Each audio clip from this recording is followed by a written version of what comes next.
Okay, let's see. Let us see.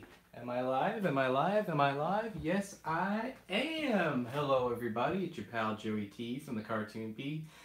Giving you another live stream.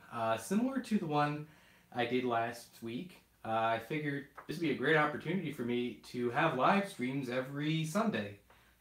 Still working on technical stuff, so maybe I can do some gaming in the future.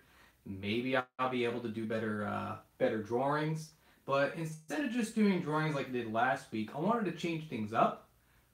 Instead of just doing drawings, I wanted to talk about a book I found that really caught my attention. But before I go into that, I would like to explain that no, I'm not going to be able to read comments like I did the last time.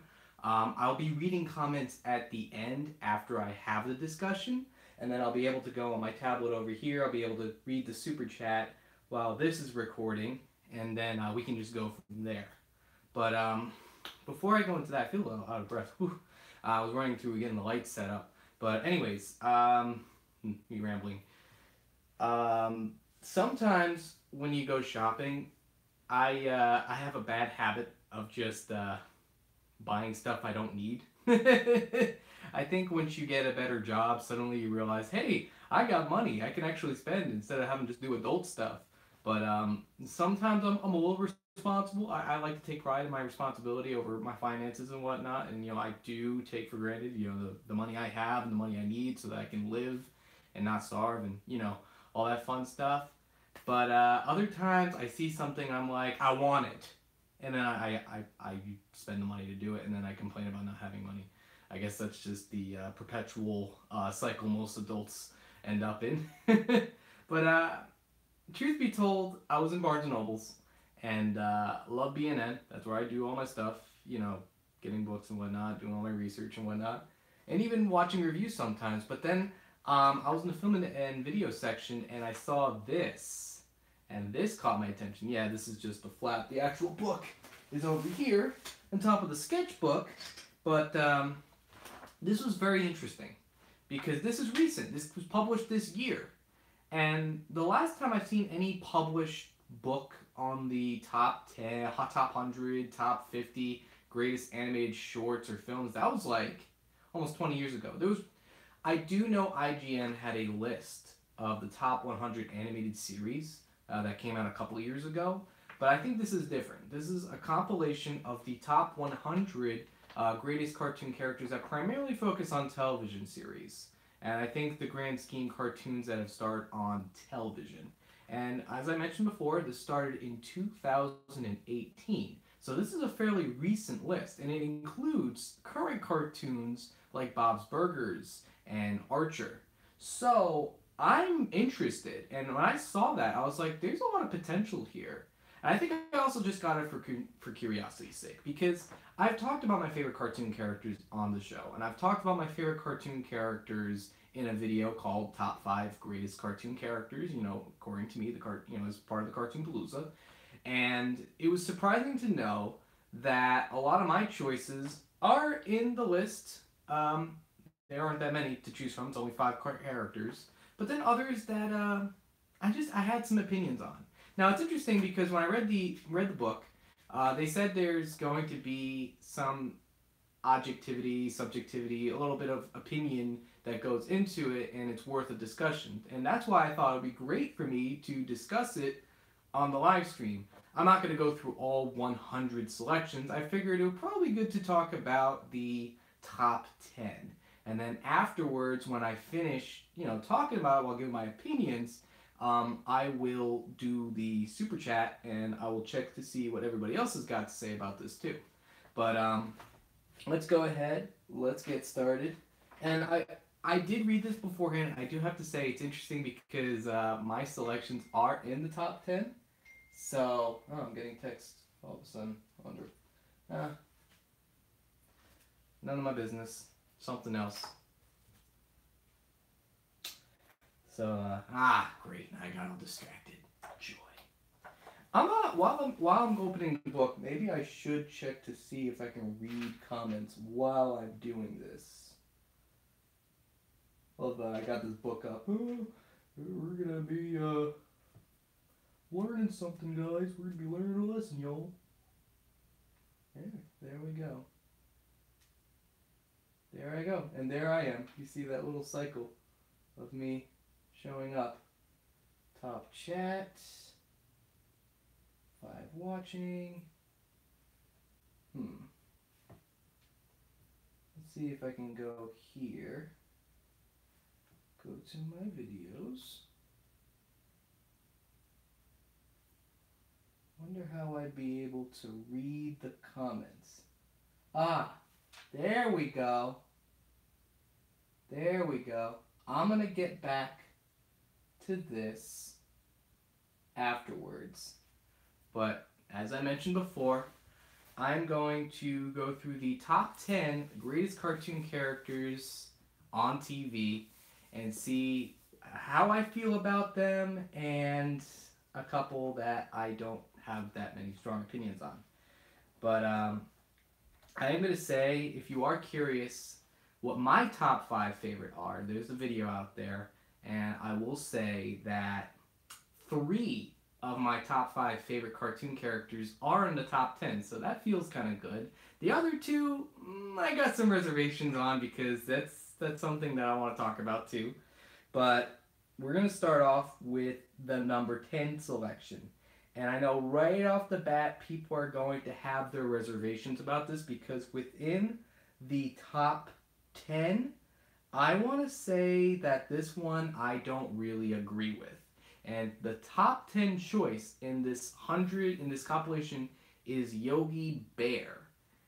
I don't know how I feel about that because as far as the Hanna-Barbera characters go, I don't think giving a title like, as far as this list goes, to Yogi Bear. Don't get me wrong, there are a lot of great Hanna-Barbera cartoons, and I think that's the point as to why I don't really agree with this. As far as the character Yogi goes, I do think Yogi is significant. I do think he was kind of utilized as kind of a mascot for, the Hanna-Barbera cartoons, because if you think back to the 90s, there was this ride in Universal, and Yogi Bear takes you on the ride through the Hanna-Barbera cartoons. I forgot the name of the ride. I'm sure someone's going to point it out to me in the comments section. Yeah, no one pointed it out yet. But someone's probably bound to tell me what it is. But I can tell you that I don't think Yogi Bear would be there. I'm sure people would disagree with me. I just think as far as characters go in Hanna-Barbera, I don't think Yogi Bear really represents. I even think Scooby-Doo would be something a little bit more significant. And yes, Scooby-Doo doesn't even enter in the top 10. So I don't know how I feel about that. I mean, I think it's because Yogi Bear doesn't really strike me as an original character. He's Art Carney in a bear, and I mean even his name is a pun off of Yogi Berra. So as far as the character goes, he's memorable. This design is great. I think mostly in that his design is great. I mean, I may want to check out the reason as to why they selected him for the top 10 because that one does kind of annoy me a little. I'm going to be honest with you. That one I've got some reservation for. So this is what they say. Among the first and best animated characters developed strictly for television. That's a good point. He was one of the first animated characters for television, and they did utilize limited animation to their fullest potential with Yogi Bear. I just think they did it a little bit better with the Flintstones, and that show already has something significant to itself, which is it's one of the greatest, it's one of the first primetime animated series. So maybe, whether or not it's the first one, I don't know. I don't even know Yogi Bear would be one of the first ones for television. The level of animation has been lowered by the needs for more prolific productions, therefore weakening expressiveness and characters on the small screens. Viewers embrace Yogi for his devil-may-care personality. Arguably the most popular cartoon characters ever produced by Hanna-Barbera, with apologies to Tom, Jerry, and Fred Flintstones, Yogi gained tremendous identification with viewers through his utterances, "I'm smarter than the average bear," and motivation for picnic baskets. His distinctive voice, jolly disposition, and perseverance has also attracted kids and adults alike for generations. I'm just gonna go out and say the only reason why they stuck with this is that he's got a fan base, he's a long running character, and he contributed to animation history. But number 10, and I feel like you can also make that argue, you can seriously make that argument for other Hanna-Barbera characters. I don't think this character deserves the top 10 spot. Fight me on it. That's just my opinion. Let's go on to number 9, Donald Duck. Yeah, I love Donald. I think we all love Donald. But you may be surprised to know that Donald Duck is the only Disney Shorts animated character within this top 10 selection. Which, as many of you know, my favorite cartoon character of all time is Mickey Mouse. So I've got some reservations for that. And I'm sure a lot of people have got arguments as to why he doesn't even deserve to be in the top 10.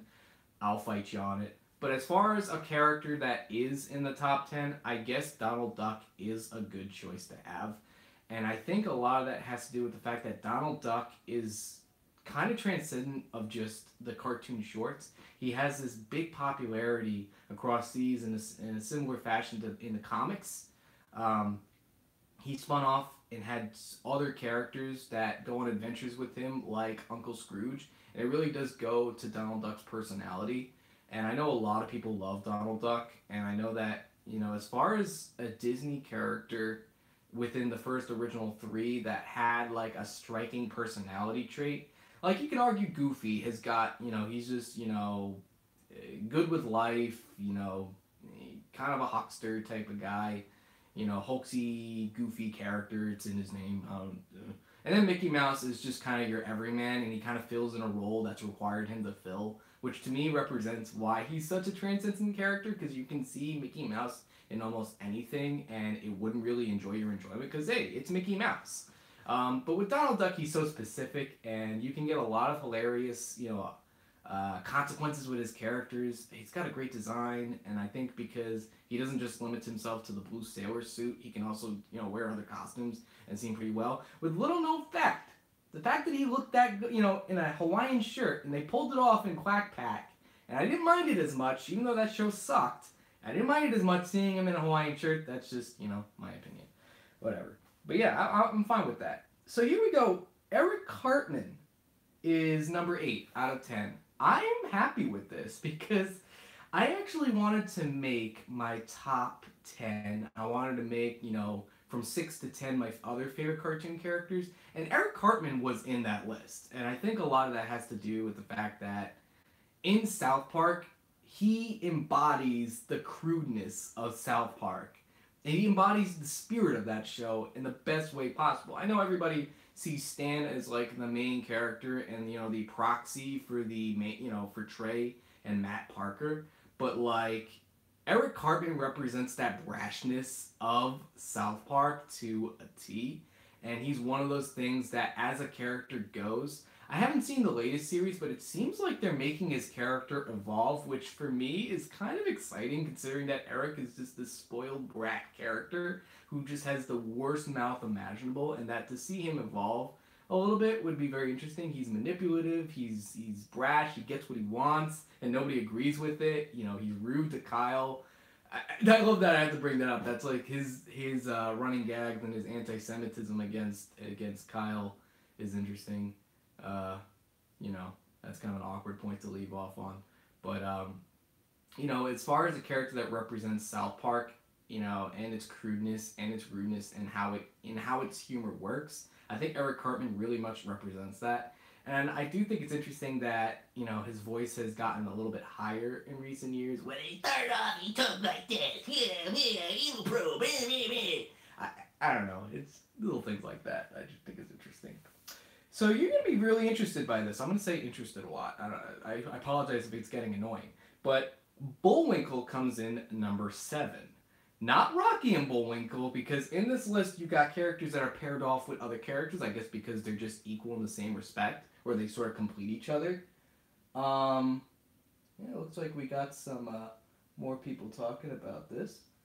So, as far as a character like Bullwinkle goes, I don't have that many opinions on it. I didn't really watch Rocky and Bullwinkle growing up.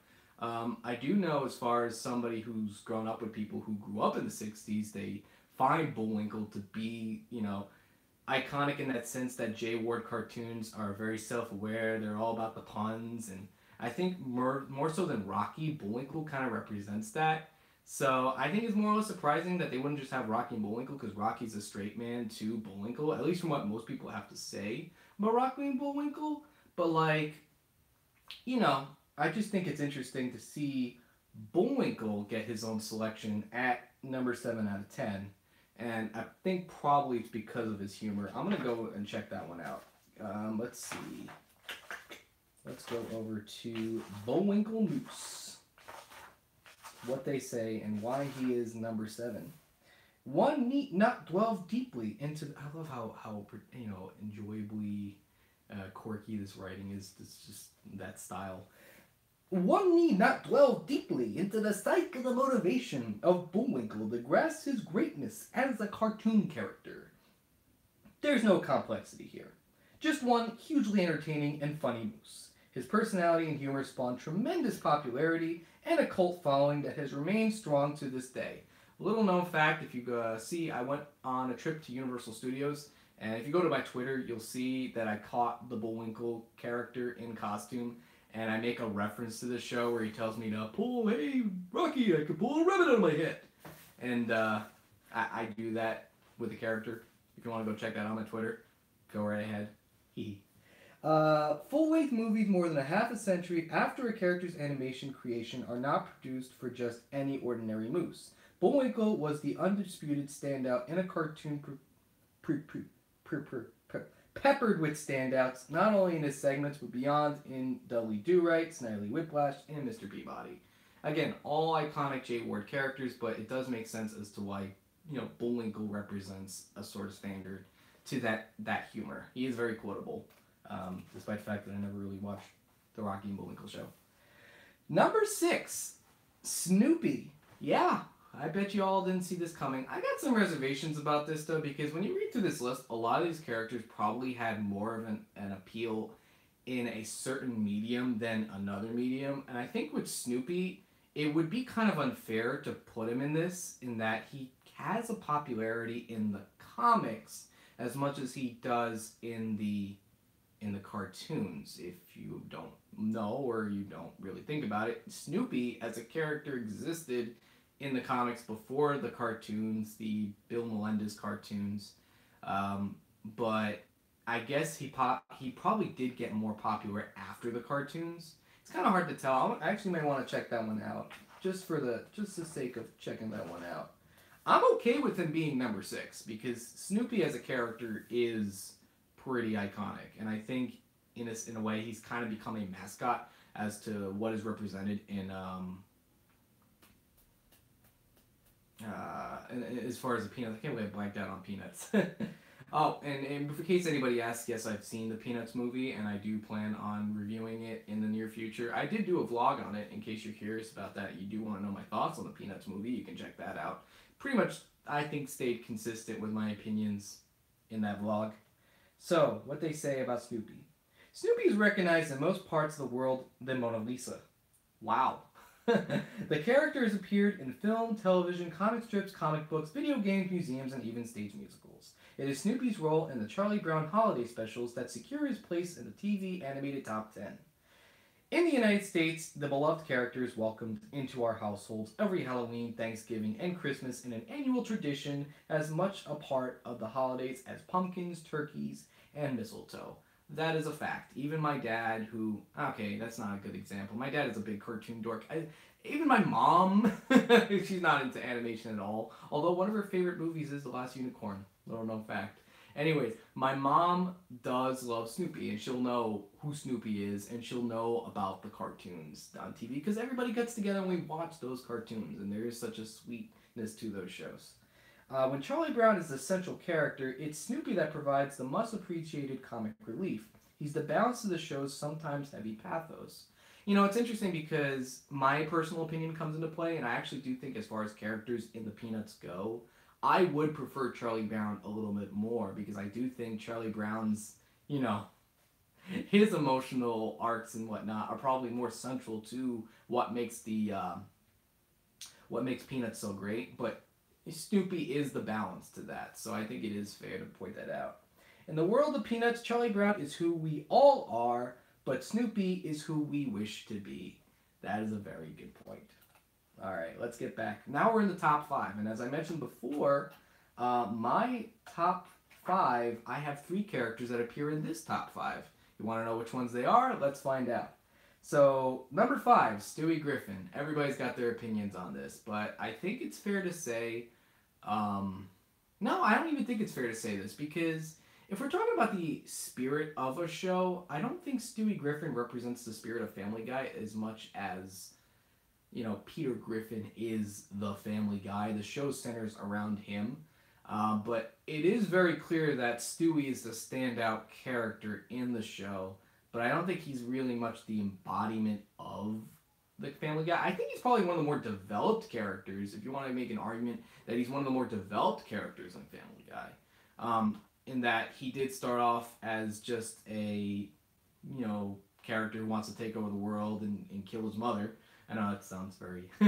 That's interesting, but that's the truth. That's Stewie Griffin in a nutshell. But like, he isn't really like what, because Family Guy. When you think of Family Guy, if you want to like sum up the humor of Family Guy, it's, you know, non-referential humor with tied into this family sitcom-y thing that sometimes goes crude and sometimes just goes silly and sometimes goes bizarre. It's a little bit of everything, and especially in later years, that has become abused and has become a formula. And I think in later seasons, it turns out to be a little bit better. I don't think you can make the argument that Family Guy is as bad as The Simpsons. It's still around, but Seth MacFarlane is a good creator. He just gets stuck in bad formulas. But anyway, Stewie is a more developed character within that show, and it is interesting to see that they always develop. Of all the other characters, Stewie seems to be like the most developed and the one they put the most attention into. They don't care about Meg or Chris, or maybe a little bit of Lois. Brian definitely is the second most developed character in the show, and maybe Peter. I mean, it is interesting to see how they do having some continuity with his jobs and his workplace and whatnot.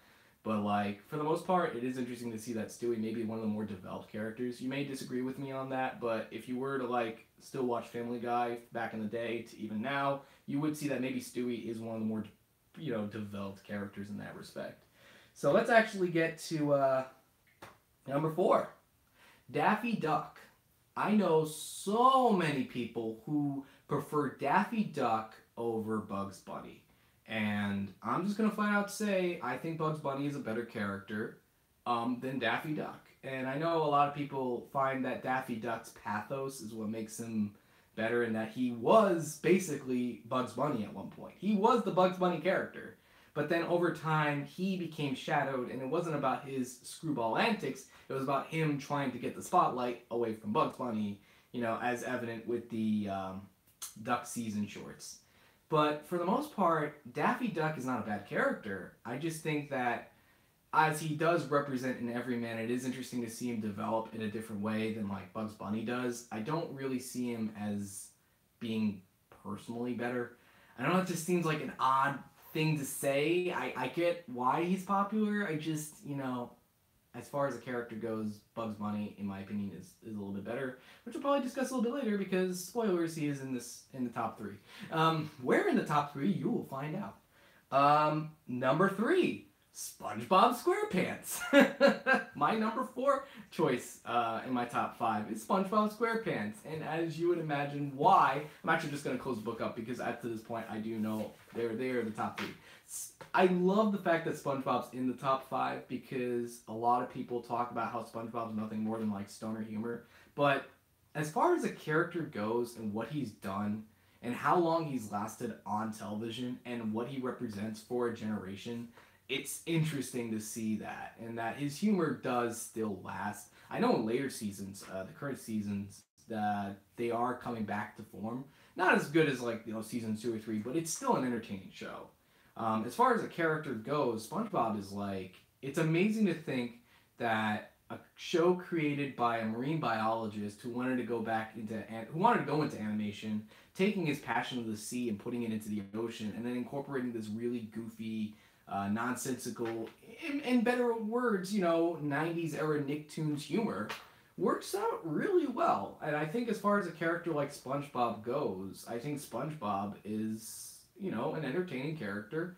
He is a rootable character in certain cases. I mean, not like Patrick. Patrick, you know, straight up can be careless to a fault, you know. And I think it's interesting that SpongeBob is in this list as far as being an icon, and not just as an icon, but as an enjoyable character too. You root along with SpongeBob, you know, he is the square peg in a round hole as the creator put him in, and that's why we all keep watching SpongeBob. So, number 2, Homer Simpson. Yes, yes, yes, yes. Homer Simpson is a very enjoyable character. He is the standard to, you know, TV dads. I mean, he's not a great guy, but we all root for him. I think when we think of like characters, because nowadays it's popular to have annoying characters or jerks who are likable.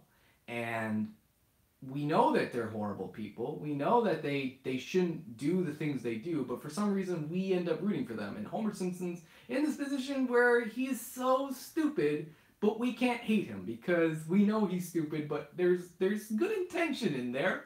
There is some good intention. He does love his family, but at the same time, he's strangling his son. Like, it's the Ralph Cramden, you know, complex, in that, you know, you have a character that's definitely flawed, but every week, you know, through his humor, through his personality, like, he's quotable to a T, you know. Stay crunchy, folks. Stay crunchy. Like, he is the spirit of The Simpsons. He is that cynicism. Not in later seasons, obviously, but as far as a character goes and representing what makes The Simpsons so great, it is fair to say that Homer does represent that. And it's interesting because back in the day, I always felt like the push was that Bart was, you know, the spirit of the show, and it's like, oh, Bart Simpson, he's cool, he's you know, he's the edgy character. But it's interesting because he's kind of a wimp. You know, he isn't really that cool, and they sort of develop his character, and it's not really about that. And then you realize that maybe Homer's, as far as the character goes, a little bit more developed than Bart Simpson. Disagree with me on that? I'll take a look in the chat, see what you guys think. And as for number 1, it ain't Mickey, but it's Bugs Bunny. And I'm totally fine with this, except for one thing, but I'm going to get into that in a little bit. So, from what I understand, and from what they say, a lot of my reasons as to why Bugs Bunny is such a well-regarded character, you know, there's videos made upon it. You know, there's people talking about it. But at the end of the day, Bugs Bunny is great because he's the embodiment of a cartoon character, what we want to be. And he is so recognizable, and he has such an obvious personality that we all cling to and that we all want to root for. And it's still enjoyable till this day, despite the fact that they have tried to modernize the character, unlike other cartoon characters that, you know, I think have put a fault to the character, like the Looney Tunes show. I mean, this is a creative choice that I wasn't too crazy about. And I know there are fans of the Looney Tunes show, but what they did to that character, I wasn't a fan of. And in case you don't know, in the Looney Tunes show, Bugs Bunny sort of becomes a out of his prime character. You know, he's like a TV star in a sense that he's like past his prime, and he's almost like he's in retirement and aged, which is so odd. And I think in an interesting way, as far as like developing a character, that's where, you know, it only makes sense to go. But, you know, at the end of the day, Bugs Bunny was designed to be a certain thing in that, you know, while it is great to see a character challenge that trope, we don't want to see Bugs Bunny be a lazy, you know, character that, you know, gets, you know, spat on, which they have done in the shorts, but he still retains that personality. Here, it doesn't really work. Here is in the Looney Tunes show. Again, you may disagree with me on it, fight me on it, whatever. But yeah, I am totally cool with Bugs Bunny being the number 1 selection, and for this list in particular, even though my personal choice would be, you know, Mickey Mouse, but, you know, as far as like a general list goes, it is good to see that Bugs Bunny has that appeal. So let's go ahead. Yeah, I see the first thing pointed out, the Space Jam Bugs Bunny is the worst. That is a fact. Yes, he is the worst. Peanut Gamer asks, am I going to see Romeo and Juliet and Sherlock Gnomes? No. I think I answered that in the live stream too. I'm going to move over here, see if you guys can take a look at the drawings. and we can go ahead and continue this discussion. What other questions do we got? Homer's definitely better than Peter. That is a fact. The fact that Peter isn't even in the top 10 is a fact. That is true. What are my thoughts on the channel Awesome Indecent? The channel Awesome. You might want to fix your spelling there, bud. But it's all good. I think it is fair to say that Channel Awesome did play a role in my growth as a series. I posted my reviews on their forums, and I at one point did want to be on their website. And I do talk to a lot of contributors who were on the site, and not saying any names or anything, so I do have ties directly and indirectly to Channel Awesome, and I know people that were affected by it. Not directly me personally, but I know them, and I know what they're going through, and I know that it is painful. Am I still going to support Doug Walker's work? I honestly don't know. I don't really know about that. All I can say, though, is that I hope they can figure something out. I know a lot of people are mad at them, and they're justifiably mad at them. I just think that it's a tough situation because I wasn't personally affected by it, but I know a lot of people that were personally affected by it, and I know that it is a serious thing. Do I have any tips on drawing your own characters? So I'm going to be the basic B and tell you that there are plenty of books out there where you can learn about how to draw better. For starters, as far as cartoons go, Eric Goldberg, one of the main animators at Disney, he has a great section in his book on animation where he talks about designing characters with a specific appeal. Richard Williams, as far as animation goes, Richard Williams got a great book too. I do recommend a teacher. I do recommend a little bit of guidance. I do recommend someone telling you what works and something that doesn't work so that you're not by yourself, because sometimes when you are designing a character or you are drawing a cartoon character, there are aspects that you forget about, or should I say forget about, as you may know. So it is important to have a little bit of guidance because doing it in a vacuum doesn't really help. So that's just my opinion on that as far as drawing characters go. So let's see if we got any requests on drawing characters. I don't see any requests in particular. You're more than welcome to put in a request. I do see people talking about other animated films. Oh, I got a request here. I got Roger from American Dad. That's going to be an interesting one, and I'm going to do this without reference because Roger is kind of a basic alien character. I don't even know if he has ears.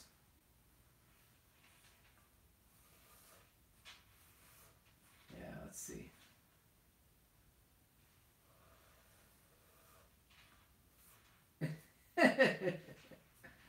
As you can tell, I'm not doing any pencil work. I'm just going straight at it. I think I made him look a little bit better than he actually is. This is so basic. I'm not even trying. This is embarrassing. It's a little embarrassing. I think that's the best I got so far.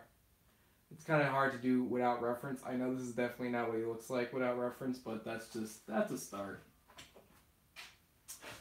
Pickle Rick. Pickle Rick. Pickle Rick. Pickle Rick. Pickle Rick. Why am I saying Pickle Rick so much?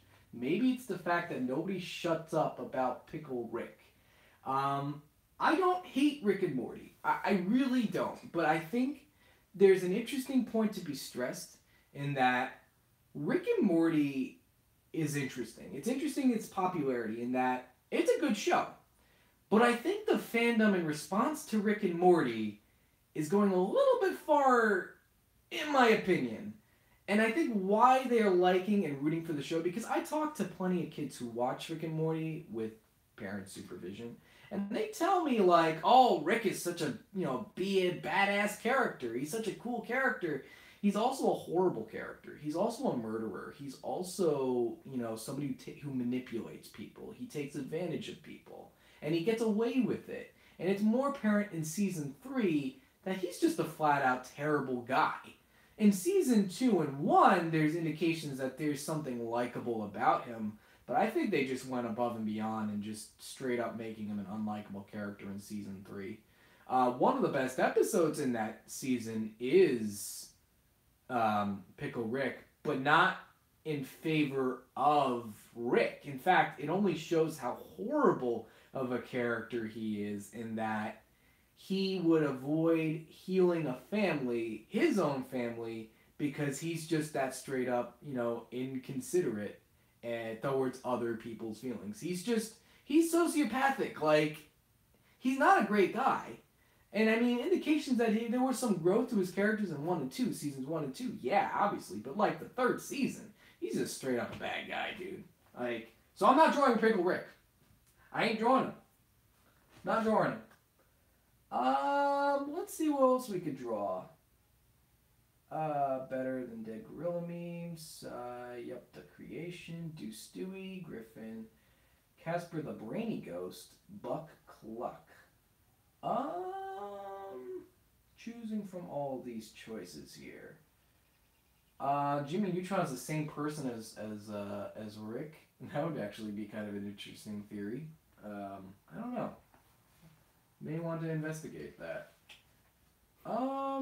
You know what? I'm gonna break a rule, and I'm gonna draw with a pencil underlayer. All right, this is something I can actually do from memory. Patrick. There's 2 ways of drawing Patrick's eyebrows, and recently one of the storyboard artists from the show mentioned that there are many ways they can go about drawing Patrick. Patrick, at the end of the day, he is a pinhead. Who you calling Pinhead? I'm calling you a Pinhead, I was going to say Larry. Who you calling Pinhead? But you know what? There's 2 ways to do his eyebrows. There's the sideways sigma sign, and then there's the current Z sign. So we're just going to do the current Z sign. But it is interesting to see that there are different ways to do his eyebrows. So, I'm going to give him a big old smile. Going to make my character long, like I did the last time.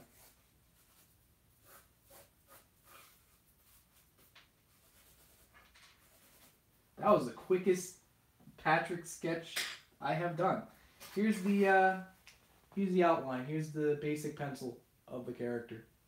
You can see it that well. Let's go ahead and start inking him. I do prefer both. I do prefer drawing digitally when it's needed, but I also like drawing by hand. So being a creative person sucks. I'm going to say that straight up, because being a creative person sucks when you want to be consistent, because I'm never consistent. One week I like to draw digitally, another week I like to draw traditionally, and other weeks, you know what? I like to sculpt. Here's a little prototype. I'm not going to show that one. That one broke. But other weeks, I like to sculpt.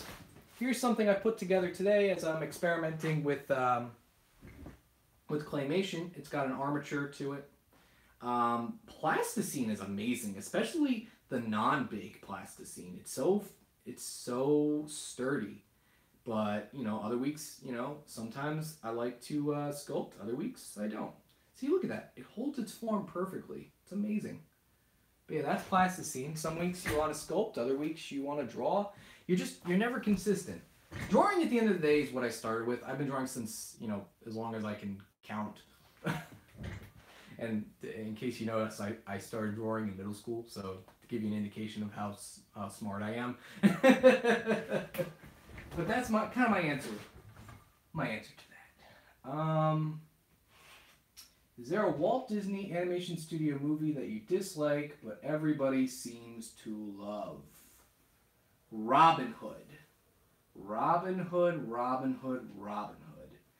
And I'm saying this on the traditional hatred of the film. When the movie came out, it was hated. I think over the years, there's been more of appreciation to Robin Hood. But at the end of the day, Robin Hood, you will have a lot of people making sensible arguments as to why they hate Robin Hood, and they're kind of right. But at the end of the day, I love the film. I think it's got great action, but it was a cheap film. It was made on the cheap, but I think that kind of gives it its appeal, in the sense that a lot of filmmakers use cheap tactics but still make entertaining films. I already drew Homer Simpson. You can see my last stream for that. Favorite Aardman TV shows and favorite non-Wallace and Gromit and Aardman shorts. That is a great question. Because I don't watch the Aardman TV series. I've watched the shorts primarily. I haven't even seen Morph. And I know Morph is one of the flagship shows from Aardman. I don't watch Shaun the Sheep. The only experience I had with Shaun the Sheep is a close shave and the movie, Shaun the Sheep movie. But I do think that I've always been a bigger fan of Wallace and Gromit. Consistently always been a fan of Wallace and Gromit. It's funny because I finished the review and I posted it for next week, but I love... I just realized I'm the biggest geek for Wallace and Gromit. Speaking of which, if you notice that the set is different, or at least the lighting is different, that's because the Wallace and Gromit review was filmed in March, but I didn't have a chance to release it in March. It's been in the back burner for a whole month, so you'll notice some things that are different from the Kung Fu Panda review. Just pointing that out there right now. Let's see. Favorite Cartoon Network show. If we're talking about favorite of all time, like the best Cartoon Network show, in my opinion, like the greatest one, like the one thing that I'll just always go to, I'll watch and I'll always enjoy it. Dexter's Laboratory. That's my show. That's my jam. It's been my jam for years. I would love to see there probably is a full DVD release. If there isn't, it makes sense because I haven't found it. But I do love... So it doesn't really make sense to tag me. I see my name's highlighted. I don't know what that means. But yes, I do see you. So hello. Nice to see you. Favorite Pixar movie? I mean, if you've seen my top 10 favorite animated films, I did vlogs about a year ago talking about my favorite animated films of all time. Toy Story is my favorite Pixar film. And I think a lot of that has to do in the significance of filmmaking, like in the significance of animation and what Toy Story represented. More so than its sequels. You can argue that objectively those films are better. But I'm just going to say, and I'm going to say this while I'm getting my water, but Toy Story set a lot of things in the same way Snow White did, but it's also a very enjoyable film. It sets up everything you know about the characters. Hope everybody heard that. Got my water.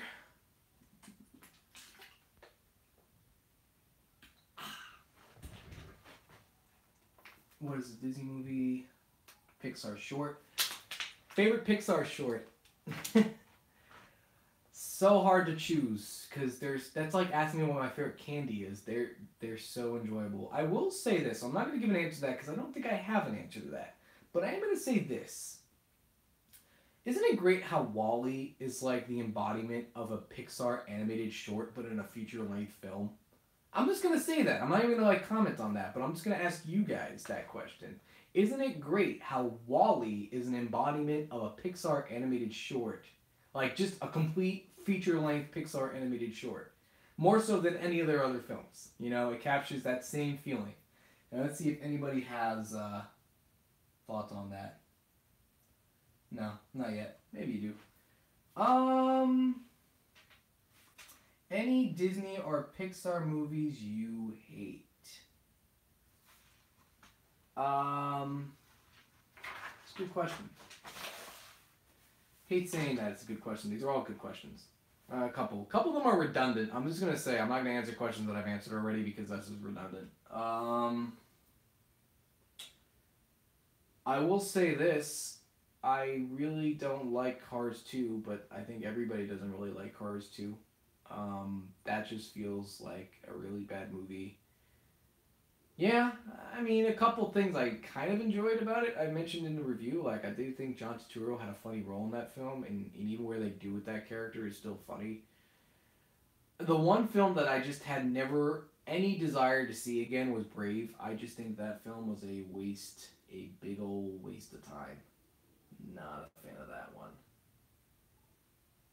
I'm definitely gonna go see The Incredibles 2. I said that in the last vlog, so in the last stream, so no, not answering that one. So let's see if anybody wants me to draw anything.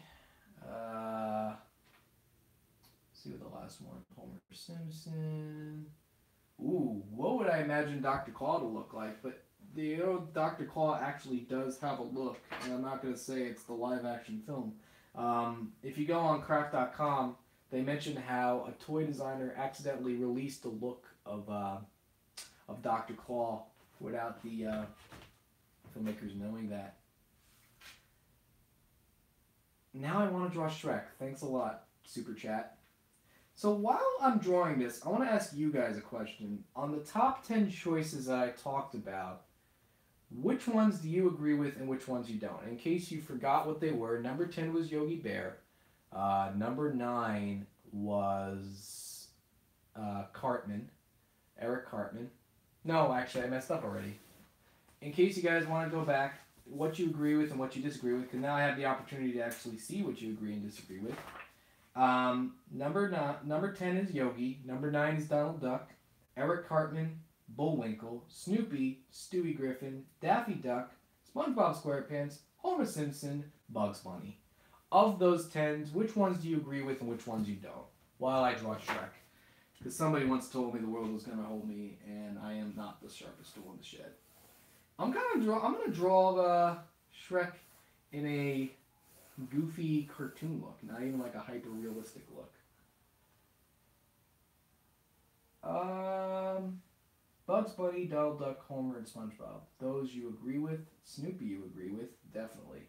Definitely agree with Snoopy. In case anybody wants to give a long-winded discussion, you got the reins, man. You can do it. And here's the basic Shrek look I got going on here. He's got like those trumpet ears, those trumpet alien ears. And interesting enough, I'm going to give him a thicker outline. An extra thick outline, if you will. Give him an extra outline here.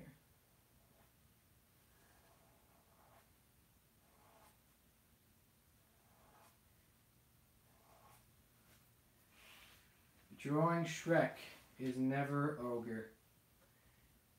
It's a bad pun. Sorry, bud. But it is a pun. You made a pun. So I'll give you credit there. Perry the Platypus, SpongeBob, Bugs Bunny, Homer, and Daffy. So it seems like you all agree with the ones I do. Wonderful yes people. I'm not trying to insult you guys. I think I just did. I apologize if that came across as insultive. But yeah, I do agree with those selections. You know, it'd be really hard for me to draw Perry the Platypus. That would require me to watch Phineas and Ferb, Shock and Awe. I actually have not watched a full episode of Phineas and Ferb, but maybe it's on Hulu's. Maybe I'd be able to check it out there.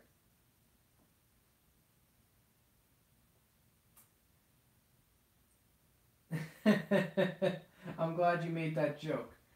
I'm sorry it was Brother Bear you really liked, not Brave, even though you mentioned it on the review. Yes, Brother Bear, and Brave does get ripped off by Brother Bear. Or Brother Bear rips off Brave a lot. Lincoln Loud. I would not be able to draw Lincoln Loud because I don't really have a lot of experience with the Loud family. Sorry.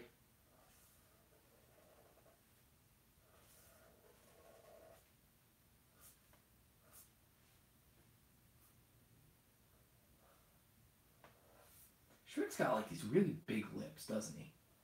I'm gonna reflect that. Give him those really big lips. And he's gonna be smiling. He's gonna be a happy ogre. Somebody gave him an onion.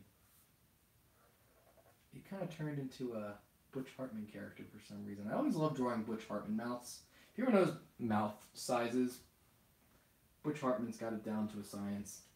Love it a lot. Ogres are like onions. They certainly are. They stink? No. They got layers. Ogres got layers, baby. Now that is a beautiful ogre. That is the prettiest ogre going to the dance. My ogre sketch. Oh, I love drawing Spider-Man. If anybody's ever grown up with me, I would tell you I've drawn Spider-Man for years. Years.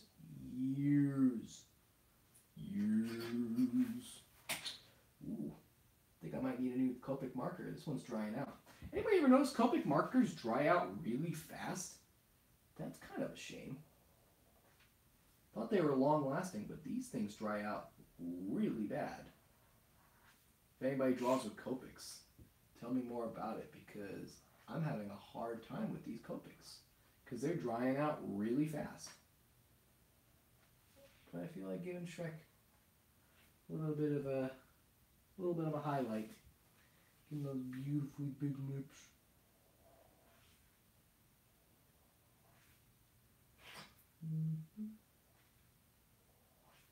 There we go. The Ninja Turtle, you draw one turtle. He hates all, so I want to know which one he likes. I don't know what you're talking about in reference to. It looks like I got your own little side chat there. Zurg.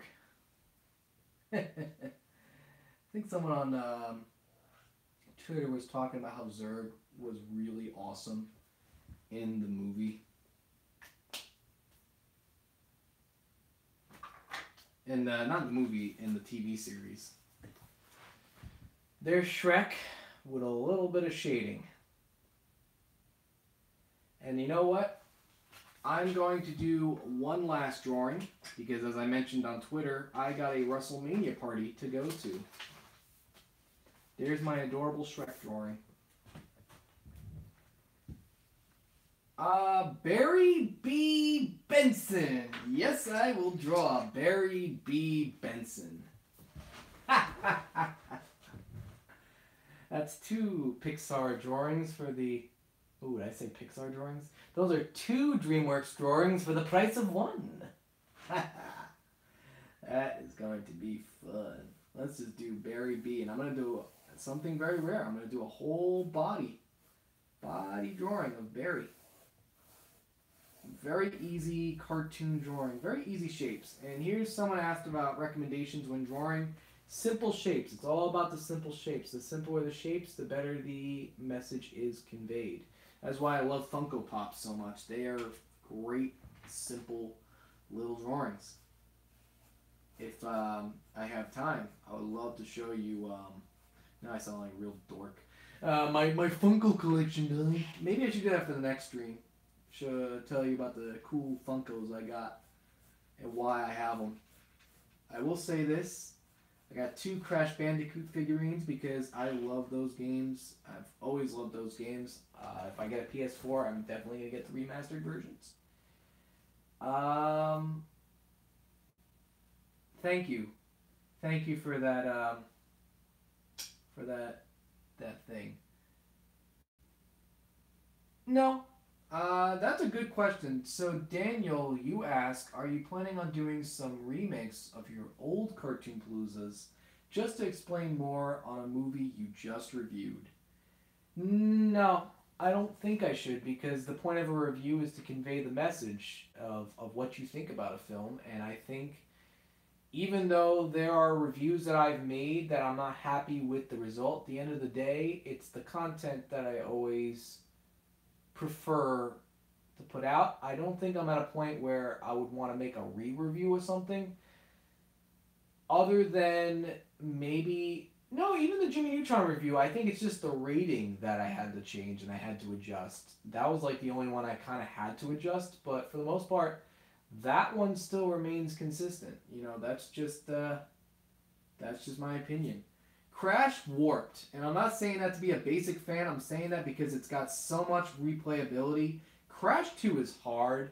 Crash 1 is hard, but they're playable. They're all playable games. But Warped, while it can be a challenging game, it's so much fun to revisit and play over and over again. So that's my opinion on that. Let's go ahead and finish this Barry. He's got his Converses. I really hate how much this film got notoriety and fame. It's as annoying as steamed hams, you know. You know, that is an unforgettable luncheon I wish I can forget. What do you think? People do not shut up about steamed hams. I mean, the best thing I've seen so far is Jeff Goldblum talking about steamed hams. I just, not too long ago, me and my roommate were talking about that. So I gotta go to the worst part of, the worst aspect of Barry B. Benson. It's that ugly as sin face. It's got those DreamWorks eyebrows. Good, man. You know what? I'm just gonna give him a... I'm gonna draw him. Oh wow! Oh wow! Look at this. I just gave him a Butch Hartman face, something you'd see at a Fairly Odd Parents. Look at that. Crazy, crazy, crazy, crazy. I don't think I'd want to change the Home on the Range review. No offense. I don't think I'd want to do a straight up review of that because I think I said everything I had to. I know it was a giant skit, but I'm kind of proud of that video, and I find no reason to change it. You know, as a creator, you make something and you stand by the choices you make, even though sometimes you disagree with them. You're the artist. You know, you choose, and that's one I just, Barry, do a finger sign.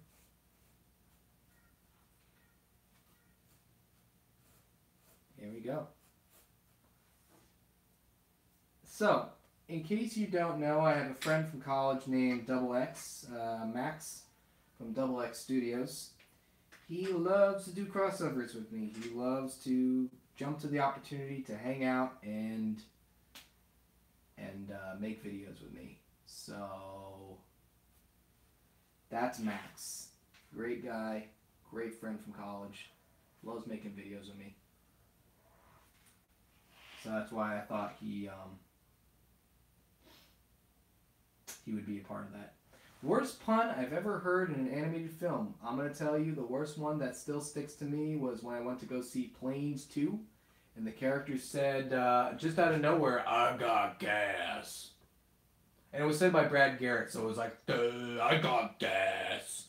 Like, no context. And he's like, "Don't worry, I got gas." And I think he farts. So, that's the worst pun for me. I got gas. So, if anybody wants to quote me on that. I got gas. That's a bad one, dude. That's a bad one. Alright. So next week, I do a stream. It's going to be looking at my Funko collection. And if anybody's got any questions about reviews, this is the place to do it. This is the open forum, guys. The questions you got about my videos. The honest, straight from the horse's mouth.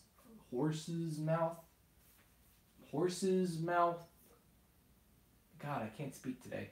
Horse's mouth opinion. This is the time to do it. These streams are a lot of fun to make. I like making the streams. A lot. I like it a lot. I guess I'm gonna dry out these markers and filling in the blacks. I am putting a lot of detail into this Barry B. Benson drawing. I think I'm going to have to redo this digitally and just post it on my Twitter and see what you guys think. Because I'm kind of proud of the way this one's turning out. I'm not proud saying that. Oh, you know what I forgot to do? forgot to give him halfway eyes. Yeah, there we go.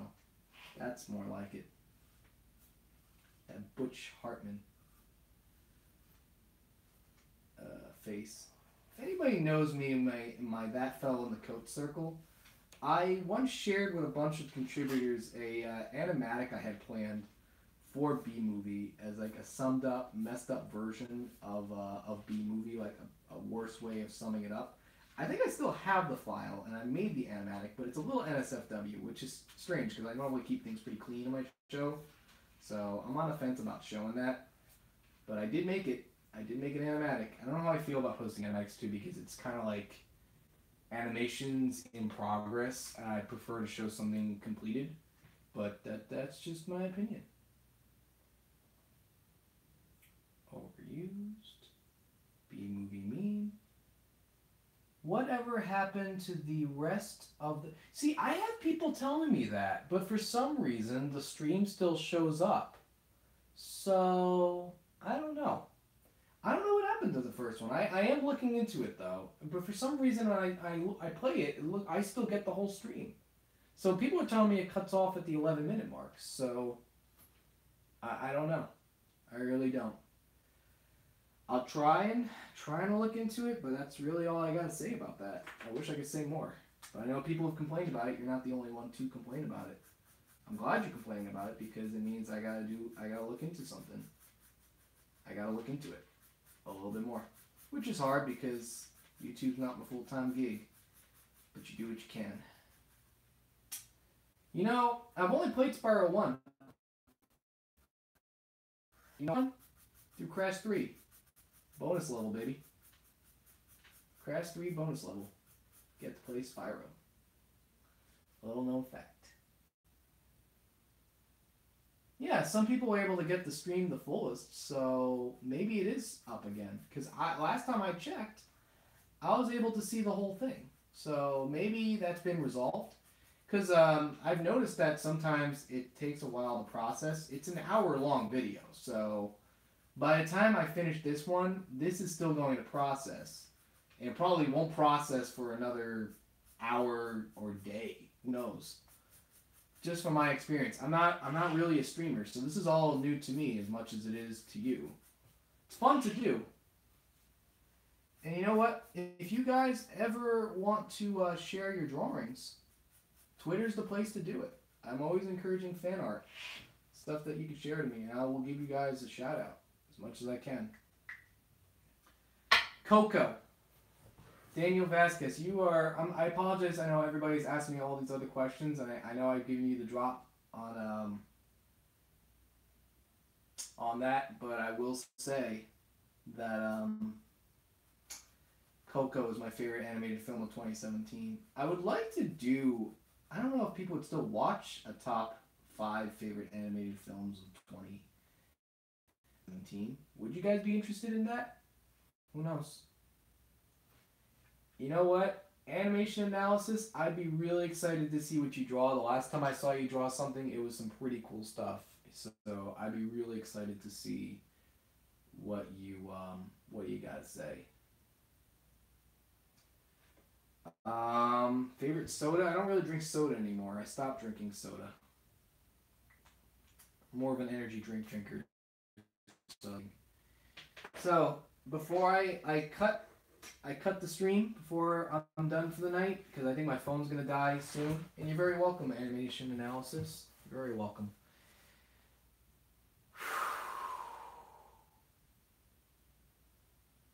Yeah.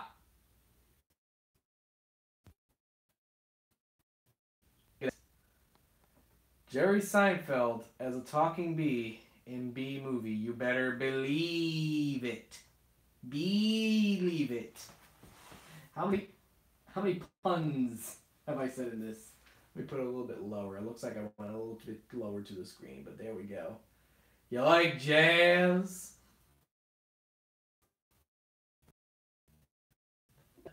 I have too much fun, guys. But I'm glad you guys are having fun, too. If you ever feel like complaining, shoot the complaint. You know where to go. But I think this would be the best time to wrap things up. I love making these streams.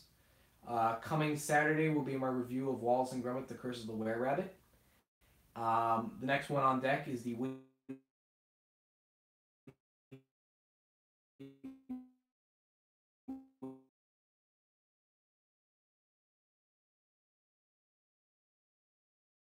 videos anyways. I made about within the top 100 the characters that are listed and where they are in the list, and do like a background on the character in my personal opinion.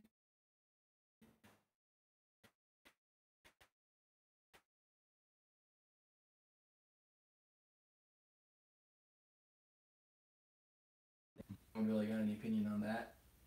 If you do, you do. That'd be really cool. But yeah, that was something I was kind of playing around with. I'll probably talk more about it the next stream, but next stream it'll be the Funko collection. It's fun making these videos. I'm glad you guys checked them out. I'm gonna